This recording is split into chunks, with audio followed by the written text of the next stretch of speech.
बच्चों, आपने पंचतंत्र की कहानियां सुनी होंगी या पढ़ी होंगी।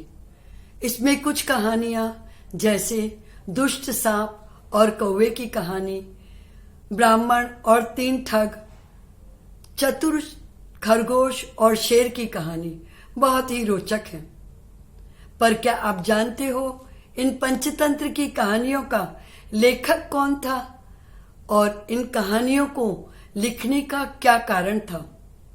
आओ आज मैं आपको इसके बारे में बताऊंगी।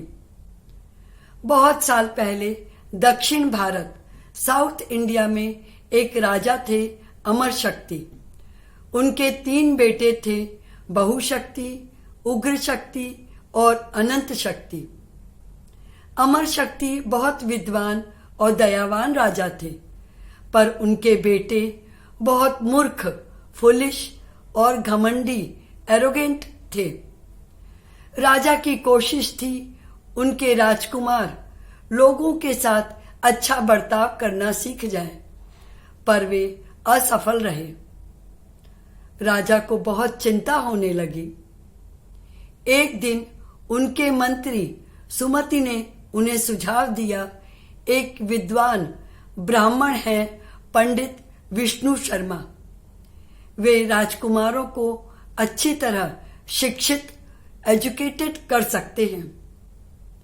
राजा अमर शक्ति पंडित विष्णु शर्मा से मिले, उन्हें अपनी चिंता बताई और कहा, यदि आप राजकुमारों को शिक्षित कर देंगे तो मैं आपको इनाम के रूप में 100 गांव, 100 विलेजेस दूंगा।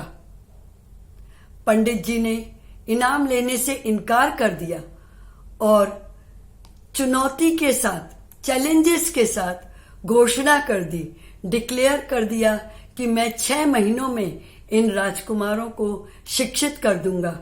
यदि नहीं कर सका तो मुझे मृत्यु दंड दे दिया जाए। पंडित जी तीनों राजकुमारों को अपने आश्रम में ले आए।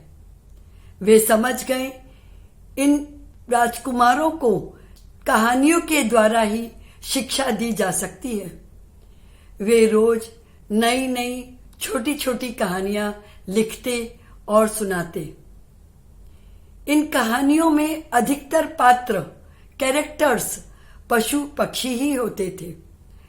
पंडित जी अपने विचारों को पशु पक्षियों के द्वारा कहलवाते थे। बच्चों, कहानियां सुनना सभी को अच्छा लगता है। कहानियों के द्वारा तीनों राजकुमार बहुत होनहार हो गए। उन्हें गलत सही का ज्ञान हुआ और लोगों के साथ अच्छा बर्ताव करना चाहिए, यह समझ आई। सच्चाई, ईमानदारी, दया भाव, प्रेम और दोस्ती, इन सब की उन्हें जानकारी हुई। बच्चों, राजकुमारों के शिक्षित होने के बाद पंडित जी ने इन कहानियों को नाम दिया पंचतंत्र। इन कहानियों को पढ़कर मूर्ख से मूर्ख भी होशियार बन सकता है, जैसे कि पंडित विष्णु शर्मा ने मूर्ख राजकुमारों को होशियार बना दिया। ये कहानियां संस्कृत भाषा में लिखी गई हैं और अब ये अलग अलग भाषाओं में ट्रांसलेट करके पूरी दुनिया में प्रसिद्ध, फेमस हो चुकी हैं। बच्चों, पंचतंत्र की कहानियां इतिहास में सबसे ज्यादा अनुवादित किताबों में से एक है और ये कहानियां हमें जीवन में व्यवहार का ज्ञान देती हैं। बच्चों, तुमने मेरी कहानी को एंजॉय किया है तो लाइक करें, अपने दोस्तों से इसे शेयर करें और मेरे चैनल को सब्सक्राइब करना नहीं भूलें। Thank you.